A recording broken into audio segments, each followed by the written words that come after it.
ജാതനായി രാജാതിരാജനിന്ന്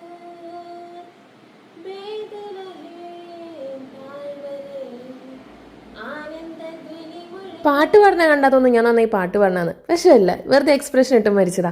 അപ്പോൾ ഇതാണ് നമ്മളുടെ ഡ്രസ്സ്. ഈ ഡ്രസ്സ് കണ്ടപ്പോൾ എനിക്ക് എന്തോ കാജോളിന് ഓർമ്മ വന്നു. അപ്പോൾ ഞാൻ വെറുതെ കാണിച്ചതാ. അപ്പോൾ നമുക്ക് റെഡി ആയാലോ. അങ്ങനെ സൺസ്ക്രീനൊക്കെ ഇട്ടു, ലിപ്സ്റ്റിക് ഇട്ടു, പൊട്ട് വെച്ചു. പിന്നെ ക്രിസ്മസ് ഒക്കെ അല്ലേ, ഒന്ന് ചുമന്ന് തൊടുത്തിരിക്കട്ടെ എന്ന് വെച്ച് കുറേ ബ്ലഷ് വിട്ടു. പിന്നെ കണ്ണൊക്കെ വാലിട്ട് എഴുതി ഒന്ന് സെറ്റാക്കി എടുത്തു. പിന്നെ കമ്മലിൻ്റെ കാര്യം വന്നപ്പോൾ കൺഫ്യൂഷൻ ആയിരുന്നു, സ്റ്റീൽ വേണോ പേള് വേണോ എന്ന്. അപ്പോൾ ചേച്ചി പറഞ്ഞു പേള് മതി, ഒന്ന് തിളങ്ങി നിൽക്കട്ടേന്ന്. അത് കഴിഞ്ഞ് ഒരു സ്റ്റീലിൻ്റെ വള എടുത്തിട്ടു. അപ്പോൾ ഇതാണ് നമ്മുടെ ഫൈനൽ ലുക്ക്. ഇഷ്ടപ്പെട്ടോ? അത് കഴിഞ്ഞ് ഞങ്ങൾ നേരെ പള്ളിയിലേക്ക് നടന്നു. ഇത് എല്ലാവരും ഉണ്ടേ. പള്ളിയിലെത്തിയപ്പം നല്ല നല്ല അടിപൊളി കരോൾ സോങ്സ് കേട്ടു. ഞങ്ങൾക്ക് അങ്ങനെ പാടാൻ അറിയില്ല, എന്നാലും ചുമ്മാ മത്സരിച്ചു, അത്ര തന്നെ. എന്നുവെച്ചാൽ ഞങ്ങൾക്ക് വിഷമമൊന്നുമില്ല. പ്രോത്സാഹന സമ്മാനം നല്ല കേക്ക് കിട്ടി. അത് കഴിച്ച് ഞങ്ങൾ ഹാപ്പിയായി.